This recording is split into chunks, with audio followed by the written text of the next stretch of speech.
नमस्कार प्रिय विद्यार्थियों, आज के वीडियो के माध्यम से हम लोग चर्चा करेंगे ज्योग्राफी के तीसरे चैप्टर के बारे में। इससे पहले आपने देखा होगा बीए थर्ड सेमेस्टर में ज्योग्राफी में हम लोगों ने 2 चैप्टर ऑलरेडी डिस्कस कर लिए हैं। दूसरा चैप्टर थोड़ा सा क्या था, उसमें मैंने पारिस्थितिकी के बारे में समझाया था, लेकिन पारिस्थितिकी के साथ साथ मैंने उसमें पारिस्थितिक तंत्र के बारे में भी बता दिया था, यानी इकोलॉजी और इकोसिस्टम दोनों मैंने चैप्टर संख्या 2 में ही समझा दिया था। यानी यूनिट नंबर 1 अब आपकी ख़त्म हुई, ठीक है। उसमें एक आध चैप्टर और थे, या जो एक प्रकार से भारतीय ज्ञान परंपरा में या भारतीय वेदों वगैरह में जो एक प्रकार से इसके बारे में जियोग्राफी के बारे में नॉलेज दी गई है उसके बारे में थे, तो वहाँ से ज़्यादा प्रश्न परीक्षा में पूछे गए नहीं हैं, इसीलिए मैंने उस चैप्टर को उतना इंपॉर्टेंस नहीं दी। ये टॉपिक जो है यहाँ से लगातार परीक्षा में पूछे गए प्रश्न हैं। चैप्टर संख्या 3 में हम लोग आज चर्चा करेंगे। ये तीसरी वीडियो है बेसिकली ज्योग्राफी की। ज्योग्राफी में आपको पढ़ना क्या है, ज्योग्राफी में आपको पढ़ना होता है बीए थर्ड सेमेस्टर में environmental studies, disaster management and climate change, यानी कि जलवायु परिवर्तन, पर्यावरण अध्ययन, और इसके अलावा डिजास्टर मैनेजमेंट मतलब होता है आपदा प्रबंधन। जैसे कि भूकंप आ गया, बाढ़ आ गई, तो उससे कैसे बचा जाए, या उस आपदा से किस तरीके से कम खतरा महसूस करें लोग, ऐसी व्यवस्था की जाए, या उस एक प्रकार से आपदा को कहीं ना कहीं पे टालना नहीं कह सकते, उसको कम करना, यानी खतरे से जान माल की हानि कम हो ऐसी व्यवस्था करना, उसके लिए प्लान करना, उसके लिए प्रिपेयर होना, तैयार होना। जैसे कोई आपदा मान लेते हैं आ रही है या आने वाली है, तो उसकी सूचना हमको पहले से मिल जाती है। जब आप बीए के 5th सेमेस्टर पहुंचेंगे तो वहाँ पर एक जीआईएस सिस्टम आप पढ़ेंगे। जीआईएस मतलब होता है सुदूर संवेदन का जो एक प्रकार जो तंत्र होता है, यानी कि एक प्रकार से जो दूर से ही बता देता है कि भाई इसे बारिश होनी है। अब कैसे पता चलता है हमको, चूँकि ऊपर सैटेलाइट लगे हुए हैं, यानी उपग्रह लगे हुए हैं जो कि मनुष्य ने बनाए हैं, कृत्रिम उपग्रह। वो पृथ्वी का चक्कर भी लगाते हैं, और कुछ ऐसे ही कृत्रिम उपग्रह हैं जो कि इकट्ठा रुके हैं, तो वो एक प्रकार से बाकायदा से अंतरिक्ष की चीज़ों पर नज़र रखते हैं, पृथ्वी की चीज़ों पर नज़र रखते हैं, पृथ्वी की गतिविधि और अंतरिक्ष की गतिविधि में नज़र रखते हैं। और जब अंतरिक्ष की गतिविधि में परिवर्तन होता है, बादल वगैरह आ जाते हैं, तो वहीं से पता चलता है कि भाई इस समय इतने बजे बारिश होगी, ये धूप निकलेगी। वो सारी बातें हुई सैटेलाइट कैमरे से वो लगा होता है, वो देखता है, और वो एक प्रकार से संदेश भेजता है कहाँ पर, जो संस्थाएँ होती हैं, जो संस्थाओं ने वहाँ पर कृत्रिम उपग्रह बना करके भेजा है, और इस तरीके से हमको जानकारी मिल जाती है सुदूर संवेदन के माध्यम से, जीआईएस के माध्यम से, ठीक है। जियोग्राफिक इंफॉर्मेशन सिस्टम बोलते हैं जीआईएस को, ठीक है। तो जियोग्राफी में एक प्रकार से बेसिकली जो एक प्रकार से चीज़ें हैं, आपदा वगैरह को कंट्रोल करना हुआ, आपदा को कैसे मैनेज करना है, ये सब चीज़ें जो हैं आपको यहाँ पर पढ़नी है। पर्यावरण में एक प्रकार से पर्यावरण किसे कहते हैं, मैंने बताया था कि पर्यावरण मतलब होता है जो हमको चारों तरफ से घेरे हुए है, हमको प्रभावित भी करता है और हमसे प्रभावित भी होता है, ये हो गया पर्यावरण, ठीक है। पारिस्थितिकी क्या होती है, पारिस्थितिकी यानी इकोलॉजी जिसको आप कहते हैं। पारिस्थितिकी एक विज्ञान है, जो विज्ञान एक प्रकार से किसका अध्ययन करता है, जो वातावरण है और जो मनुष्य है, इन दोनों के बीच में जो अंतर क्रियाएं होती हैं, उन्हीं अंतर क्रियाओं का अध्ययन कौन करता है, इकोलॉजी नाम का एक विज्ञान है, वो करता है।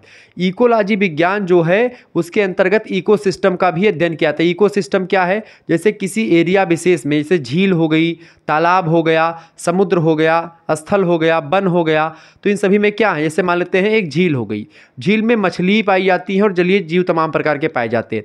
अब जलीय जीव, मछली और तमाम प्रकार के और छोटे बड़े जीव जो जल में रहने वाले हैं, वो आपस में मिल करके क्या बनाते हैं, एक सिस्टम बनाते हैं, एक तंत्र का निर्माण करते हैं। उसी तंत्र को क्या बोलते हैं, इकोसिस्टम बोलते हैं। यानी कि विभिन्न प्रजाति, विभिन्न जीव समूह मिल करके एक प्रकार से एक वातावरण या एक ऐसा सिस्टम क्रिएट करते हैं, एक ऐसा तंत्र बनाते हैं जो तंत्र एक दूसरे को प्रभावित करते हैं। यानी उसमें जीव जो होते हैं जो है इकोसिस्टम में, एक जीव दूसरे जीव को प्रभावित करता है और दूसरे जीव से प्रभावित भी होता है, और सारे जीव जो होते हैं वो वातावरण को भी प्रभावित करते हैं और वातावरण से भी प्रभावित होते हैं। अर्थात एक प्रकार से जो इंटर रिलेशनशिप इन सभी के मध्य परस्पर जीवों के बीच में, और जो है इन्वायरमेंट और एक प्रकार से इकोसिस्टम मतलब इन्वायरमेंट और जीवों के बीच में, या उनकी अंतरक्रियाएं जो होती हैं, उन सभी का अध्ययन जो है इकोसिस्टम के अंतर्गत किया जाता है। इकोसिस्टम बेसिकली एक प्रकार से एक व्यवस्था या एक एरिया होती है जिसमें जीव रहते हैं, एक दूसरे को प्रभावित करते हैं, और उसी इकोसिस्टम का अध्ययन इकोलॉजी नाम का विषय करता है, ठीक है। बस ये 3 टॉपिक आपके क्लियर मैंने आपको बता दिए थे। अब चौथा टॉपिक हम लोग देखेंगे, बहुत ही बारीकी के साथ आपको समझाने का प्रयास रहेगा। अगला आपका टॉपिक है जैव विविधता। जैव माने होता है जीव, ठीक है, जिसमें भी जीव रहे वो एक प्रकार से जैव विविधता। आप जैव विविधता की अगर बात करें तो जीव किसमें है, सबसे पहले बात जीव देखें। आप एक सब्जेक्ट पढ़ते होंगे जीव विज्ञान। जीव विज्ञान में आपको एक पढ़ना पड़ता है, कौन सा एक पढ़ना पड़ता है आपको? बायोलॉजी, जिसको आप बोलते हैं क्या भैया, एक को कहते हैं जंतु विज्ञान, ठीक है, जंतु विज्ञान, और दूसरे को क्या कहते हैं? वनस्पति विज्ञान। क्या कहते हैं? वनस्पति विज्ञान, ठीक है। तो वनस्पति विज्ञान हो गया और जंतु विज्ञान हो गया। ये दो विज्ञान आपको पढ़ने पड़ते किसमें? जैव, एक प्रकार से जीव विज्ञान में। तो जीव विज्ञान बेसिकली, जैव माने होता है जीव। अब जीव जो होते हैं, जंतुओं में भी जीव होता है, यानी जंतु भी सजीव होते हैं, और वनस्पतियां जो होती हैं, पेड़ पौधे जो होते हैं, वह भी सजीव ही होते हैं, ठीक है। यानी बेसिकली सजीव एक प्रकार से होते हैं वनस्पति और जंतु। विविधता का मतलब क्या होता है? विविधता मतलब कई प्रकार के, ठीक है, कई प्रजाति, कई जाति के लोग, ठीक है। अब जब किसी एक स्थान पर क्या होता है, कई जंतु, तमाम प्रकार के प्रजाति के जंतु, तमाम प्रकार की वनस्पतियां किसी एरिया विशेष में या किसी क्षेत्र विशेष में इकट्ठा, बहुत ही एक प्रकार से एरिया में या कुछ एरिया में, वह जीव जंतु या जीव जंतुओं की तमाम प्रकार की प्रजातियां, वनस्पतियों की तमाम प्रकार की वनस्पतियां, प्रजातियां वहां पर विद्यमान रहती हैं। ऐसी एरिया को एक प्रकार से हॉट जोन कहा जाता है, ठीक है। यहाँ पर एक प्रकार से इसी एरिया में जो जीव जंतु की विविधता होती है, तमाम प्रकार के पाए जाते हैं, इसी को जैव विविधता कहा जाता है। अंग्रेजी में जैव विविधता को बायोडाइवर्सिटी के नाम से जाना जाता है। ये बात आप ध्यान रखेंगे। बायोडाइवर्सिटी की अगर बात की जाए, जैसे कि आप देखते हैं हिमालय पर्वत पर आप जब जाएंगे तो वहाँ पर तमाम प्रकार के जीव जंतु और तमाम प्रकार की वनस्पतियाँ मिलेंगी। तो हिमालय का जो उत्तर का हिमालयी एरिया है, वो भी एक प्रकार से एक रक्त तप्त स्थल माना जाता है, या हॉट जोन कहा जाता है, जहाँ पर जीव जंतुओं की बहुत अधिक संख्या में प्रजातियाँ पाई जाती वनस्पतियों की। ऐसे ही आप देखते हैं भारत में पूर्वी घाट और पश्चिमी घाट के एरिया में, पूर्वी घाट और पश्चिमी घाट क्या है? जैसे ये हो गया आपका पूर्वी घाट, ठीक है, ये आपका क्या हो गया? पूर्वी घाट, और ये हो गया आपका पश्चिमी घाट। अब यहाँ पर आप देखेंगे जो ये वाले एरिया हैं, क्योंकि समुद्र किनारे बसे हुए हैं और यहाँ पर ऊंची ऊंची पहाड़ियाँ हैं, छोटी छोटी पहाड़ियाँ भी हैं, ठीक है। तो इन्हीं पहाड़ियों पर वनस्पतियाँ हैं, जंगल हैं, ठीक है। ऐसे ही इधर भी है, ठीक है। तो यहाँ पर जो पूर्वी घाट और पश्चिमी घाट है दक्षिण भारत के एरिया में, यहाँ पर एक प्रकार से खूब ज़्यादा जीव जंतुओं की वनस्पति, मतलब खूब ज़्यादा जीव जंतुओं की प्रजातियाँ विभिन्न क्षेत्र, मतलब किन क्षेत्रों में पाई जाती हैं। तो ये भी एक प्रकार से हॉट जोन में आता है। इसके अलावा भारत की अगर बात करें तो भारत यही नहीं सीमित है। भारत की अगर बात करें तो भारत का नक्शा अगर आप देखें तो ये हो गया आपका,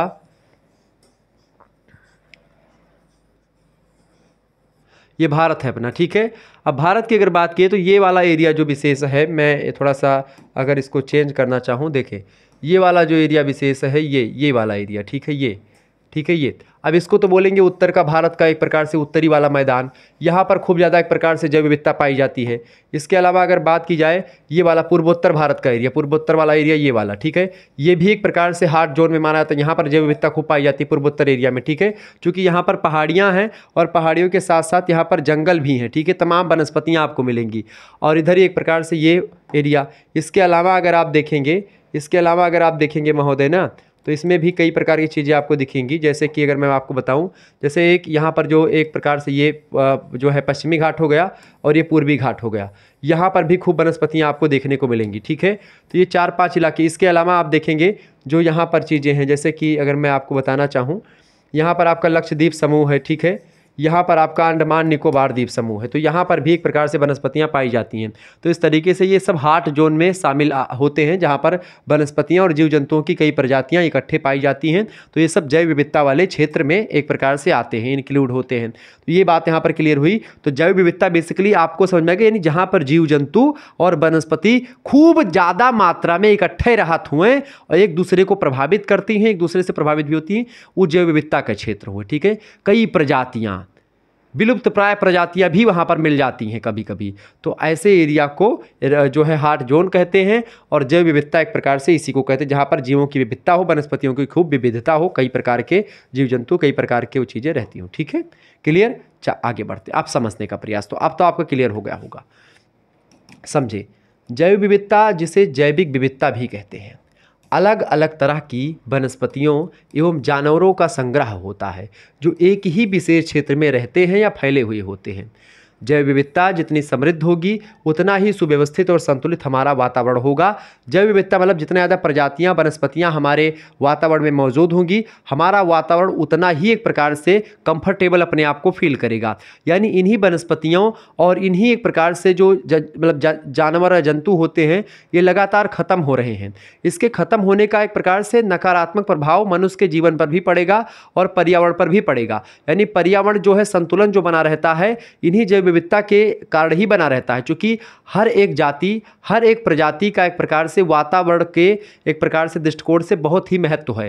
यानी वातावरण से अगर आप मनुष्य को खत्म कर देंगे तो भी वातावरण ध्वस्त हो जाएगा, आप किसी जानवर को खत्म कर देंगे तो वातावरण पर उसका नकारात्मक प्रभाव पड़ेगा। जैसे गिद्ध खत्म हो रहे हैं, आप देखते तमाम प्रकार के जीव जंतु, जैसे गौरैया आजकल नहीं दिख रही हैं, ठीक है, गिद्ध नहीं दिख रहे हैं, ऐसे और तमाम प्रकार के, जैसे बाघ वगैरह की संख्या कम हो रही है, ऐसे तमाम प्रकार के जीव जंतु जो हैं उनकी संख्या एक प्रकार से लगातार उसमें गिरावट आ रही है।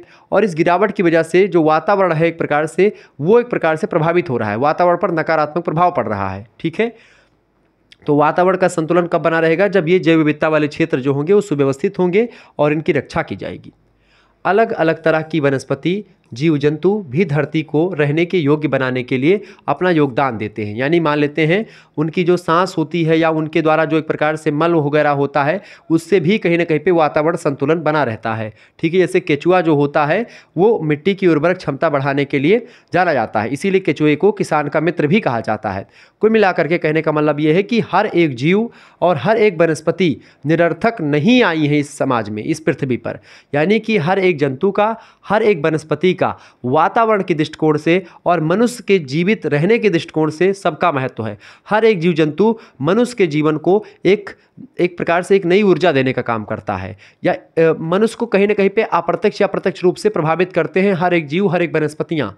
ठीक है, इसलिए ज़रूरी है वातावरण के संतुलन के लिए जीव जंतु या ये वनस्पतियाँ। इंसान के जीवन के पीछे भी जैव विविधता का ही हाथ है। ऐसा इसलिए है क्योंकि अलग अलग जंतु और पेड़ पौधे ही मिलकर के मनुष्य की मूलभूत ज़रूरतें जो होती हैं उनको पूरा करने में सहायता करते हैं। मनुष्य आजकल तमाम बीमारियों का शिकार हो रहा है। इस बीमारियां इन्हीं वजह से हो रही क्योंकि वातावरण में एक प्रकार से जो संतुलन है वो बिगड़ रहा है। इस वजह से तमाम प्रकार की बीमारियां समाज में उत्पन्न हो रही हैं। इस उपभोक्तावादी समाज में मनुष्य ने अपनी तरक्की के लिए कई ऐसे प्रकृति विरुद्ध काम किए हैं जिससे जैव विविधता पर ही खतरा उत्पन्न होने लगा। यानी कि जैसे नदियों पर बांध बनाना हो गया, नदी को रोकना हो गया। नदियों पर बांध बना करके बिजली उत्पादन करने से बहुत हानि होती, बहुत घाटा। हालांकि देश को आर्थिक लाभ तो होता ही है, समाज को भी आर्थिक लाभ होता है, लेकिन इससे एक प्रकार से दीर्घकालीन क्षति होती है। दीर्घकालीन क्षति का मतलब ये है कि एक प्रकार से इससे क्या होता है कि जो हमारा जो एक प्रकार से वातावरण है या जो हमारा इन्वायरमेंट है वो कहीं ना कहीं पे दूषित होता है। इससे क्या होता है, हम प्रकृति विरुद्ध काम करते हैं। जैसे हमने नदी पर बांध बनाया, अब नदी पर बांध बना दिया तो नदी का जो पानी है वो रुक गया, अब उसको हम धीरे धीरे अपने हिसाब से दिशा डाइवर्ट कर रहे हैं। अब जब पानी रोकेंगे तो जो आसपास के एरिया होंगे वहाँ पर जल भर जाएगा। और नदियाँ बेसिकली आप देखते हैं कि भाई जंगलों वगैरह से निकलती हैं, पहाड़ों से निकलती वनस्पतियाँ वगैरह के आसपास से, उससे वनस्पतियाँ हरी भरी रहती हैं। जब जल भराव की समस्या उत्पन्न हो जाएगी तो सारी वनस्पतियाँ, सारे जीव जंतु जो होंगे पानी में डूब करके मर जाएंगे और वो नष्ट हो जाएंगे। ऐसी स्थिति में जब एक प्रकार से यानी जैव विविधता वाले इलाके जो है वो डूब करके खत्म हो जाएंगे। ऐसी स्थिति में इसका नकारात्मक प्रभाव पड़ेगा। ठीक है, जीवों को प्रकृति के साथ सामंजस्य स्थापित करने में कई तरह की परेशानियों का सामना करना पड़ रहा है तथा अपना अस्तित्व बनाए रखने के लिए लगातार संघर्ष भी करना पड़ रहा है जीवों को, जिसमें कुछ जीव जंतु, पेड़ पौधे विलोपन की कगार पर आ खड़े हुए हैं। विलोपन मतलब कि वो लगातार विलुप्त प्राय हो रहे हैं, लगातार खात्मे की ओर है। ठीक है, ऐसी स्थिति आ चुकी है। भारत में जैव विविधता क्षरण का एक प्रमुख कारण रहा है वायु और जल प्रदूषण। यानी कि लगातार वायु और जल की गुणवत्ता में कमी आई है भारत में। इस वजह से भारत में तमाम प्रकार के जलीय और तमाम प्रकार के जो वायु में रहने वाले जीव हैं, वह स्थल पर रहने वाले जीव हैं, उनका एक प्रकार से उनमें कमी आई है, जिसके कारण से भारत के स्तनधारियों की जो है 79 प्रजातियाँ, पक्षियों की 44 प्रजातियाँ, सरीसृपों की 15 प्रजातियाँ और उभयचर मतलब कि जो जल, थल और वायु तीनों में एक प्रकार से रहने में सक्षम हैं, उनकी 3 प्रजातियाँ संकटग्रस्त हैं। यानी कि लगभग 79 यानी 80 स्तनधारी जीव खत्म होने के कगार पर हैं। 44 पक्षी प्रजातियाँ जो है वो खत्म होने के कगार पर हैं। सरीसृप यानी जो एक प्रकार से छोटे कीट मकोड़े होते 15 ऐसे खत्म होने वाले हैं। उभयचर प्राणियों में 3 प्रजातियाँ जो है भारत में संकटग्रस्त हैं। ऐसे में में एक प्रकार से हमको ध्यान देने की ज़रूरत है। इन प्रजातियों को एक प्रकार से बचाने की बहुत ज़रूरत है।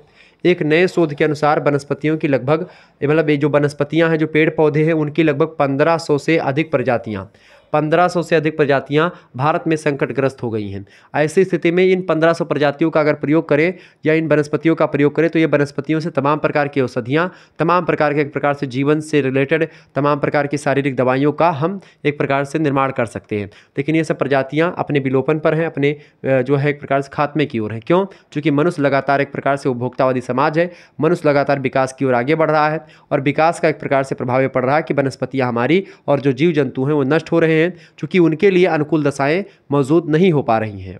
ठीक है, आगे बढ़ते हैं। अगला क्वेश्चन आपकी स्क्रीन पर आ चुका है। जैव विविधता के अपक्षय के लिए विभिन्न उत्तरदायी कारण निम्नलिखित हैं। यानी कौन कौन से ऐसे कारण हैं जो कि जैव विविधता के अपक्षय मतलब जैव विविधता जो खत्म हो रही है, जैव विविधता एक प्रकार से जो जीव जंतु या जो एक प्रकार से तमाम प्रकार की जो वनस्पतियां हैं वो खत्म हो रही हैं, उसके एक प्रकार से कई कारण हैं। पहला कारण ये है कि आवास विनाश हो रहा है। आवास मतलब कि जहाँ पर वो रहते हैं उसका विनाश हो रहा है। मानव जनसंख्या वृद्धि और मानव गतिविधियाँ आवास विनाश का प्रमुख कारण रही हैं। चूँकि आवास की क्षति वर्तमान में आकशेरुकी जो जीव हैं, मतलब कि जो एक प्रकार से जिनके पास कशेरुक दंड नहीं है, मतलब रीढ़ बिना रीढ़ वाले, तो आकशेरुकी जीवों की विलुप्ति का एक प्रमुख कारण है। ज़्यादातर स्थितियों में आवास विनाश के प्रमुख कारण औद्योगिक तथा वाणिज्यिक गतिविधियां होती हैं। कैसे?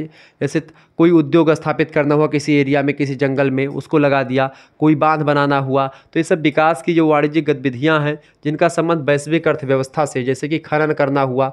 अब आप खनन कर रहे हैं तो खनन करने में तमाम प्रकार के जीव जंतु मरेंगे। पशुपालन आप करेंगे तो उससे भी बहुत ज़्यादा एक प्रकार से होगा। कृषि में आप मतलब कि वन में आप कृषि करेंगे, कृषि वनकी से जंगल को काट करके वहाँ पर कृषि, जैसे आप देखते हैं जो झूमिंग कृषि होती है, स्थानांतरणशील कृषि जिसको कहते हैं। झूमिंग कृषि जानते हैं क्या होती? काटो और जलाओ कृषि उसको कहते हैं। क्यों? क्योंकि झूमिंग कृषि में क्या होता है, जनजाति लोग क्या करते हैं, जंगल को काटते हैं, फिर उसके बाद में झाड़ी वगैरह होती है उनको फूंक देते हैं, उसमें आग लगा देते हैं।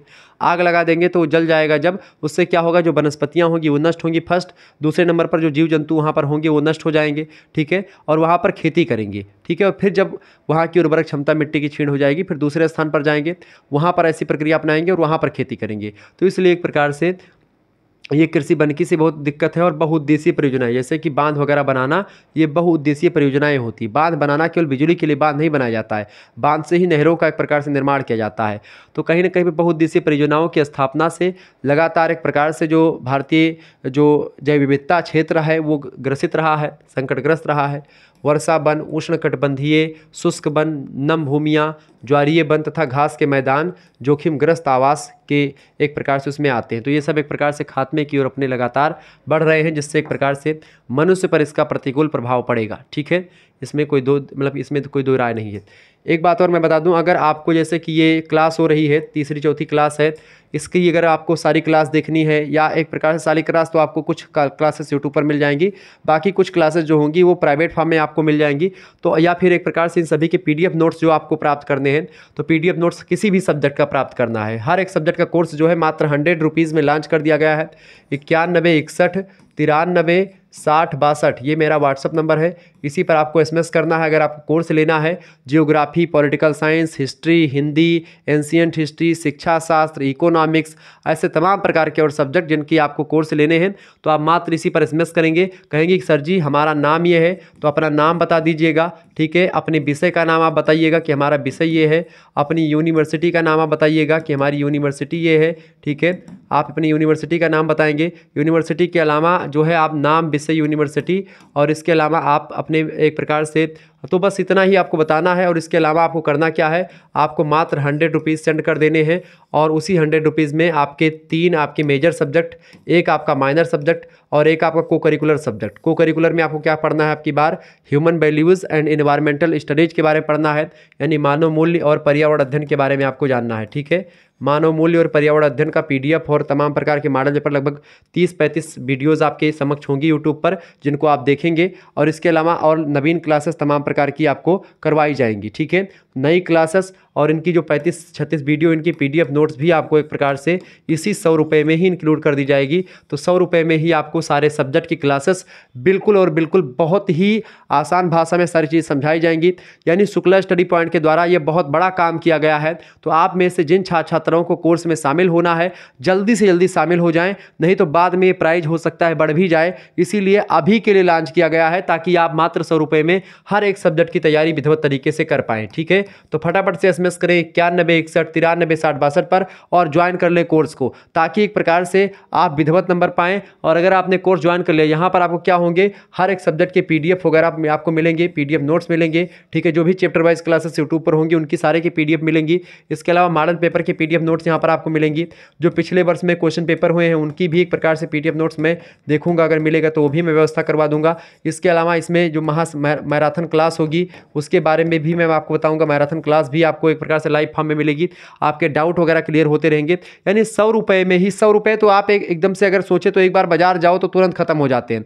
तो उस 100 रुपये में एक प्रकार से अगर आप सोचे कि आप ग्रुप ज्वाइन कर लेते हैं हमारा, तो इससे आपका कितना बेनिफिट होने वाला है ये आप खुद ही सोच सकते हैं। तो शुक्ला स्टडी पॉइंट के द्वारा यह काम किया गया है। आप बढ़ चढ़ करके हिस्सा लें, जितने अधिक छात्र जुड़ेंगे उतना ही मोटिवेशन के साथ मैं पढ़ाने का काम वैसे कर रहा हूँ। लगभग आज कई क्लासेस हो चुकी हैं, तो फटाफट से आप ज्वाइन हो जाएं। आपके पास जैसे SMS करेंगे आपके पास एक स्कैनर सेंड करूंगा, उसी पर आपको मात्र 100 रुपीज़ सेंड कर देने होंगे। उसके बाद में आपको ग्रुप से ऐड कर दिया जाएगा। ठीक है, चले। तो एक प्रकार से जैव विविधता की मैं बात कर रहा था। जैव विविधता जो है उसके जो ह्रास हो रहा है जैव विविधता का, उसका दूसरा कारण क्या है? उसका दूसरा कारण है आवास विखंडन। लगातार आवासों का विखंडन भी हो रहा है। एक तरफ आवास का विनाश हो रहा है, दूसरी तरफ आवास विखंडन भी हो रहा है। आवास विखंडन वह प्रक्रिया होती है जिसमें एक विशाल क्षेत्र का आवास क्षेत्रफल कम हो जाता है। यानी कि जहाँ पर लोग रहते हैं वहाँ पर एक प्रकार से 2 भागों में उसको बांट देना, आवास को 2 टुकड़ों में बांट देना। ठीक है, प्रायः 2 या 2 से अधिक टुकड़ों में बंट जाता है। आवास विखंडन प्रजातियों की विस्तार तथा स्थापना को सीमित कर देता है, क्योंकि जो एक प्रकार से जो जीव जंतु विस्तार हो रहे थे, जिनकी प्रजातियों में विकसित एक प्रकार दशा में थे, वो विकासशील लगातार विकसित हो रहे थे, जिससे जैव विविधता पर विपरीत प्रभाव पड़ता है। और इससे एक प्रकार से क्या होता है, जो जैव विविधता की गति है वो स्लो पड़ जाती है, धीमी पड़ जाती है। इसके अलावा तीसरा कारण ये रहा जो खत्म हो रहे हैं इस समय, जैव विविधता ह्रास हो रही है। तीसरा कारण रहा पर्यावरण प्रदूषण। लगातार जल प्रदूषण, वायु प्रदूषण, रेडियोधर्मी प्रदूषण, ठीक है, ध्वनि प्रदूषण, ऐसे तमाम प्रकार के प्रदूषण के माध्यम से जो ऐसे जीव जंतु हैं जो एक प्रकार से कि जो इन चीज़ों को बर्दाश्त नहीं कर पाते हैं उनका विनाश हो जाता है। यानी वो अपने हिसाब से या प्रकृति के हिसाब से अपने आप को चेंज नहीं कर पाते हैं। यानी कि जब जैसे बांध बन गया, धुआं पहुँच गया, वायु में ज़्यादा कमी आ गई उसकी गुणवत्ता में, जल की गुणवत्ता में, तो जल पी करके ख़त्म हो गए, कुछ वायु से ख़त्म हो गए। ऐसे जैव विविधता के लिए सबसे बड़ा खतरा पर्यावरण प्रदूषण है। पेस्टिसाइड, औद्योगिक रसायन और अपशिष्ट, यानी अपशिष्ट माने जो मलबा, जो कूड़ा करकट या जो तमाम प्रकार के कंपनियों से या तमाम प्रकार के औद्योगिक इलाकों से जो मलबे निकलते हैं नदियों में प्रवाहित कर दिया था। इससे नदियों में जो प्लैंकटन नाम के जीव थे वो ख़त्म होने को हैं। ठीक है, जो कि एक प्रकार से नदियों को स्वच्छ रखते थे। ऐसे तमाम प्रकार की चीज़ें। गंगा नदी के जल जो हैं एक प्रकार से आजकल क्यों ख़राब हो रहे हैं, क्योंकि जो गंगा नदी का जल शुद्ध रहता था उसका कारण यही था कि वहाँ पर जो जीव थे जो शुद्ध करते थे उसको ख़त्म हो गए हैं वो। पर्यावरण प्रदूषण के लिए मुख्यतया उत्तरदायी है ये सब एक प्रकार से जो पेस्टिसाइड या औद्योगिक रसायन या अपशिष्ट पदार्थ है वो सब। पेस्टिसाइड प्रदूषण के परिणाम स्वरूप मृदा के सूक्ष्म जीव, वनस्पतियों तथा वस्तुओं की जंतुओं की मौत हो जाती है जो कि मिट्टी में रहते हैं, मृदा में रहते हैं। परिणाम स्वरूप जैव विविधता का क्षय हो जाता है, यानी जैव विविधता खत्म होने को एक प्रकार से होने लगती है। अम्ल वर्षा के कारण से नदियों तथा झीलों का अम्लीकरण हो जाता है। अम्लीकरण की वजह से क्या होता है, जलीय जीवों के लिए खतरा एक प्रकार से बन जाता है। यानी जब भी एक प्रकार से अम्लीय वर्षा होती है, आप देखते यमुना वगैरह में अम्लीय वर्षा होती है, यमुना नदी के इलाकों में, बाहरी उधर ऐसे आगरा या फिर आप देखेंगे दिल्ली साइड में, तो इसकी वजह से एक प्रकार से अम्लीय वर्षा होती है। समुद्र में तेल गिरने से फैलने के कारण समुद्री जीव की अत्यधिक प्रजातियां नष्ट हो गई हैं, प्रभावित भी होती है।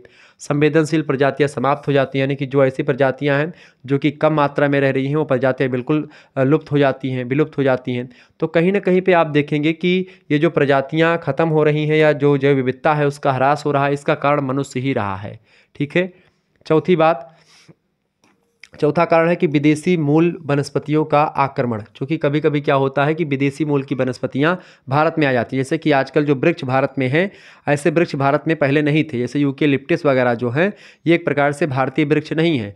ये यहाँ के वृक्ष में से आम, नीम, महुआ, ठीक है, पीपल, बरगद, पाकड़, जामुन, ये सब भारतीय एक प्रकार से पेड़ होते हैं। अब इनका ह्रास हो रहा है, ये सब पेड़ नहीं बैठाए जा रहे। अब सागवन, यूकेलिप्टस और ये सब बैठाए जा रहे हैं, जो कि यहाँ की मूलभूत प्रकृति के खिलाफ है। तो विदेशी मूल की वनस्पतियों के आक्रमण के परिणाम स्वरूप जैव विविधता पर विपरीत प्रभाव पड़ता है। इसीलिए इन्हें जैविक प्रदूषक भी कहते हैं। किसको? विदेशी मूल की जो प्रजातियां वनस्पतियां हैं, इनको जैविक प्रदूषक कहते हैं। सफल विदेशी मूल की वनस्पतियों की प्रजाति ऐसी प्रजातियों को विस्थापित कर उन्हें विलुप्ति के स्तर पर पहुंचा देती है। जैसे कि आजकल आप देखते हैं, आप जो गेहूं पहले हम लोग देसी बोते थे, आज देसी गेहूं आपको नहीं मिलेगा, आपको देसी चावल नहीं मिलेगा, आपको एक प्रकार से देसी मक्का नहीं देखने को मिलेगा। कहीं ना कहीं पे जो देसी काम था, अब सब विदेशी काम हो गया। तमाम प्रकार की प्रजातियां सब विदेश से आने लगी। इसमें क्या हुआ कि तमाम प्रकार के शोध वगैरह हुए, तो देसी जो प्रजातियां थी वो नष्ट हो गई, विदेशी प्रजातियां तमाम प्रकार की आ गई। ठीक है, यहाँ पर आप देखेंगे, यहाँ तक कि मुर्गी वगैरह लोग पालन करते हैं, वो भी विदेशी टाइप की मुर्गी का पालन करते हैं। ठीक है, तो इसके कारण से वातावरण और जैव विविधता दोनों को ह्रास होता है। इसके अतिरिक्त यह आवास पर विपरीत प्रभाव डाल करके ऐसी प्रजाति के अस्तित्व के लिए खतरा पैदा कर देती हैं, जो विदेशी प्रजातियां होती हैं। इस वजह से ये विलुप्त प्राय हो रही हैं। पांचवा कारण है, भारत में बहुत सी विदेशी मूल की वनस्पतियां, जैसे गाजर घास हो गई, पार्थिनियस हिस्टेरोफोरस, जिसको आप मतलब कि रासायनिक भाषा में कह सकते हैं। तो गाजर घास हो गई, गाजर घास पहले अपने यहाँ पर नहीं थी, वो हो गई। कुर्री यानी जिसको आप लैंटाना कैमारा कहते हैं। इसके अलावा काबुली कीकर, जिसको आप प्रोसोपिस जूली फ्लोरा कहते हैं। ये सब जैव विविधता के क्षरण के लिए खतरा साबित हो रही हैं। ठीक है, तो ये सब एक प्रकार से विदेशी प्रजातियां हैं, जो कि देसी प्रजातियों का स्थान ले रही हैं, और देसी प्रजातियां प्रायः विलुप्त हो रही हैं। अतिशोषण अगला कारण है जैव विविधता के ह्रास होने का, जैव विविधता में कमी आने का, वो है अतिशोषण। अतिशोषण मतलब कि बढ़ती मानव जनसंख्या के कारण से जैविक संसाधनों का दोहन बहुत ही ज़्यादा मात्रा में किया जा रहा है। क्योंकि जनसंख्या बढ़ रही है, ऐसे में अतिशोषण लगातार खनिज संसाधनों का होता रहा है। तमाम प्रकार के, जैसे कि जब मनुष्य जनसंख्या बढ़ती है, ऐसे में जंगल को काट करके वहाँ पर रहने की बात हो, या वहाँ से ट्रेन गुजरने की बात हो, या वहाँ पर बांध बनाने की बात हो, या एक प्रकार से जनसंख्या बढ़ने के परिणाम स्वरूप तमाम प्रकार के प्रदूषण भी बढ़ते हैं। ठीक है, तो अतिशोषण दुनिया के लगभग 1/3 लुप्त प्राय कशेरुकी जीवों के लिए प्रमुख खतरा बने हुए हैं।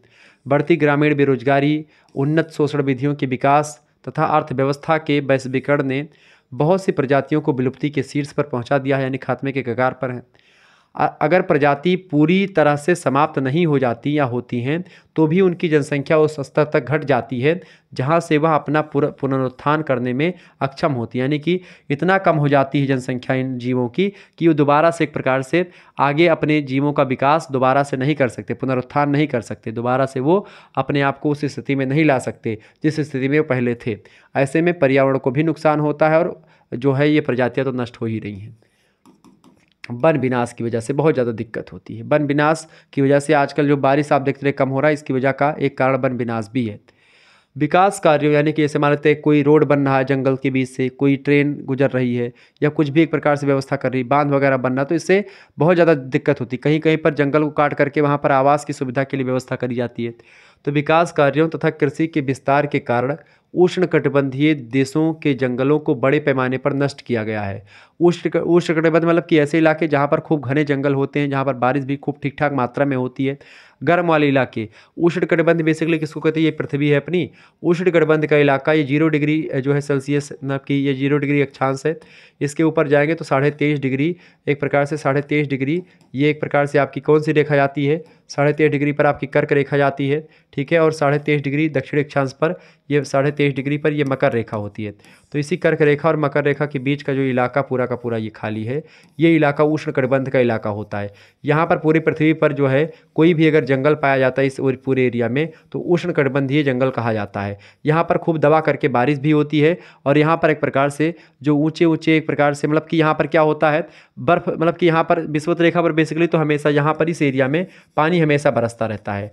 इस एरिया पर हम लोग रहते हैं, तो कहीं ना कहीं पे आप देखते हैं इस एरिया में उष्णकटिबंधीय वन पाए जाते हैं। इसी को उष्णकटिबंध कहा जाता है, क्योंकि यहाँ पर कुछ एरिया में विशेष में जैसे बीच में एकदम से खूब गर्मी पड़ती है, लेकिन यहाँ पर गर्मी ठंडी दोनों, यहाँ पर भी गर्मी ठंडी दोनों पड़ती है, ठीक है। इसी एरिया को उष्णकटिबंध कहते हैं। तो यहाँ की विविधता जो है वो लगातार खत्म हो रही है। जो कि आदिवासियों के द्वारा एक प्रकार से जो कृषि की जाती है उष्णकटिबंधीय देशों में, जो स्थानांतरित कृषि होती, मैंने आपको इसके बारे में बताया था, ये भी जैव विविधता के लिए खतरा बनी, चूँकि जंगलों में आग लगा देते हैं।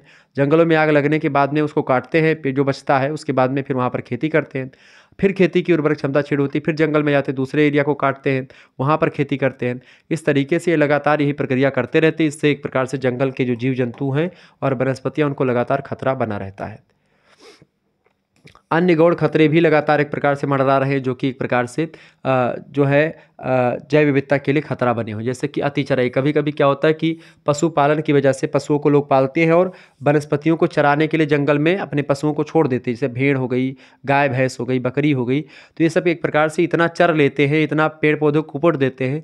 ऐसे आप देखते हैं बकरी जो होती है, जो छकड़ी बकरी किसको क्या बोलते हैं, तो वो जब किसी भी पौधे को अगर काट ले, 2-3-4 बार खा ले, वो दोबारा हुमसना नहीं। अगर आपके गेहूं में या धान में चली गई, चर ले बकरी, तो बकरी दोबारा से, बकरी का चरा जो है दोबारा कल्लाता नहीं है। गाय भैंस चरेगी तो कल्ला जाएगा, दोबारा बन जाएगा। तो अति चराई की वजह से भी एक प्रकार से वनस्पतियों को खतरा होता है और जीव जंतुओं को। इसके अलावा बीमारी, अगर कोई बीमारी हो जाती, कोई वायरस वगैरह फैल जाते हैं, उसमें शिकार लोग करते हैं उसकी वजह से। इसके अलावा चिड़ियाघर तथा शोध हेतु प्रजातियों का उपयोग किया जाता है। चिड़ियाघर को, इसे शेर वगैरह को चिड़ियाघर में बंद करके लोगों का मनोरंजन करवाया जाता है, ठीक है।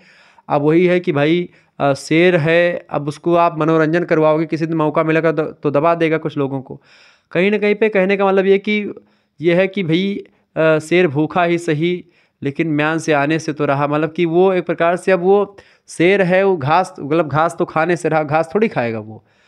तो कहीं ना कहीं पे यही सब चीज़ें हैं। प्रतियोगी तथा परिभक्षी प्रजातियों का प्रवेश, कभी कभी क्या होता है, ऐसे कुछ प्रजाति आ जाती जो छोटी छोटी प्रजातियों को खा करके नष्ट कर देती हैं। जैसे बड़ी मछली छोटी मछली को खा जाती है। ऐसे तटीय क्षेत्र का नष्ट होना, यानी कि जो तटीय इलाके हैं वहाँ पर बीच वगैरह बनाए जा रहे हैं, वहाँ पर लोग जाकर के जो है वहाँ पर मौज मस्ती करते हैं, दारू शराब पीते हैं, वहाँ पर दुकानें खोली जाती हैं, बीच पर लोग एंजॉय करने के लिए जाते हैं। तो इससे क्या होता है, जो तटीय इलाके हैं वो भी नष्ट हो रहे हैं, जहाँ से जीव जंतुओं को खतरा लगातार बढ़ रहा है। निष्कर्षतया ये प्रजातियाँ जो है, इसके बारे में हम कह सकते हैं जो नष्ट हो रही हैं, इसके कारणों में देखिए, मानव सभ्यता के विकास की धुरी, जैव विविधता मुख्यतया खास करके आवास विनाश की वजह से, आवास विखंडन, पर्यावरण प्रदूषण, विदेशी मूल की प्रजातियों का आक्रमण, अतिशोषण, वन्य जीवों का शिकार, वन विनाश आदि के कारण से खतरे में है। अतः पारिस्थितिक संतुलन, मनुष्य की विभिन्न आवश्यकताओं की पूर्ति एवं प्राकृतिक आपदाओं जैसे कि बाढ़, सूखा, इन सभी से मुक्ति के लिए जैव विविधता का संरक्षण आज के समय की सबसे बड़ी आवश्यकता है। आजकल जो इलाकों में सूखा पड़ता है या किसी इलाकों में बाढ़ आ जाती है, इन सभी के लिए ज़रूरी क्या है कि अगर हम जैव विविधता को मजबूत रखेंगे, जैव विविधता का संरक्षण करेंगे, तो हमको एक प्रकार से इन प्रकार की आपदाओं का सामना नहीं करना पड़ेगा। ठीक है, ये बात आप ध्यान रखेंगे। अच्छा, जैव विविधता में इतना दिक्कतें आ रही हैं, तो सरकार ने अभी तक क्या किया, इसको लेकर के एग्जाम में खूब प्रश्न पूछे जाते हैं। तो ये टॉपिक आपका ये भी समझ ले इसी के साथ जैव विविधता में, चूँकि यहाँ से प्रश्न आ सकता है।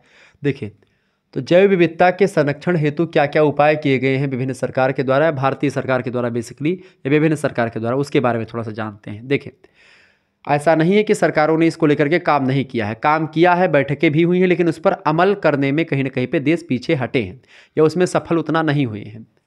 जैसे कि संयुक्त राज्य अमेरिका में 1987 ईस्वी में प्रौद्योगिकी मूल्यांकन कार्यालय ने जैव विविधता को परिभाषित करते हुए कहा, जैव विविधता की परिभाषा दी, कहा कि जैव विविधता का तात्पर्य जीव जंतुओं में पाई जाने वाली विभिन्नता, यानी कि जो अंतर पाया जाता है, विषमता कई प्रकार के, और पारिस्थितिक जटिलता से होता है, यानी कि तमाम प्रकार के जीव जंतु जो अलग अलग जो है प्रजाति के हैं, अलग अलग तरीके के रहन सहन या अलग अलग तरीके का उनका एक प्रकार से वो स्ट्रक्चर शरीर का, या उनका एक प्रकार से हर एक चीज़ अलग अलग होता है, पारिस्थितिक जटिलता, तो ये सब एक प्रकार से जैव विविधता कहलाती है।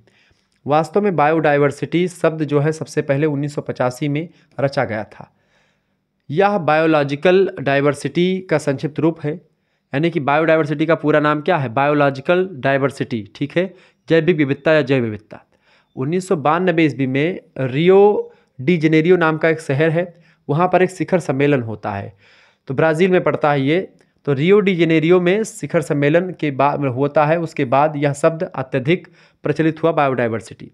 यदि गहनता से देखा जाए तो जैव विविधता का आकलन पृथ्वी के स्वास्थ्य का आकलन है, यानी कि पृथ्वी अगर इतना स्वस्थ है, अगर जैव विविधता ठीक ठाक है या जैव विविधता अच्छी है तो पृथ्वी स्वास्थ्य है, ठीक है, क्योंकि इसमें प्राकृतिक संसाधनों का अध्ययन और आकलन इनकी उपलब्धता एवं घटती बढ़ती मात्रा की दृष्टिगत रखते हुए किया जाता है। कुल मिलाकर के किसी भी क्षेत्र में जैव विविधता का आकलन वहाँ की उपस्थित जीव जंतुओं की संख्या में से हमें अवगत कराता है, यानी कि कोई भी एरिया, जैव विविधता का मतलब क्या होता है, किसी भी क्षेत्र में कितनी प्रजातियां, कितने जीव जंतु निवास करते हैं और वो एक प्रकार से पर्यावरण के लिए कितने उपयोगी हैं, यही एक प्रकार से जैव विविधता में बताया जाता है। वास्तव में जीव जंतुओं की विविधता या विभिन्न प्रजातियां एवं इनकी अधिक मात्रा उस क्षेत्र में जैव विविधता की समृद्धता की द्योतक होती है, जानकारी देती है।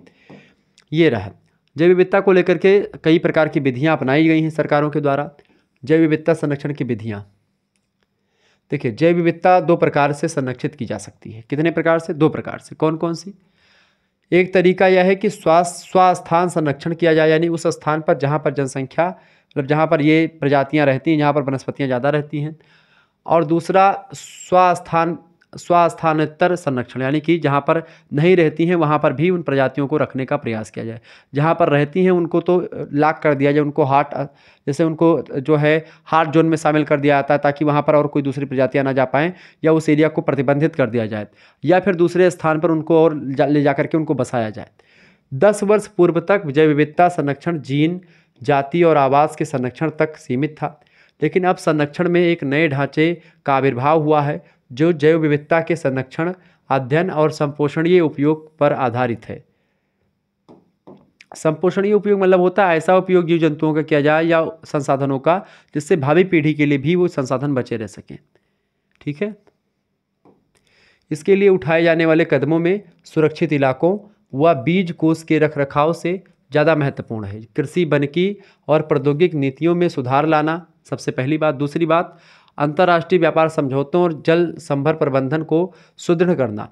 इस ढांचे के अंतर्गत हर देश अपनी उन्नति के सभी स्तर पर वैज्ञानिकों, नए सरकारी संस्थानों व निजी क्षेत्रों सहित जैव विविधता की प्रासंगिकता को अपने उपयोग के संदर्भ में देख सकते हैं।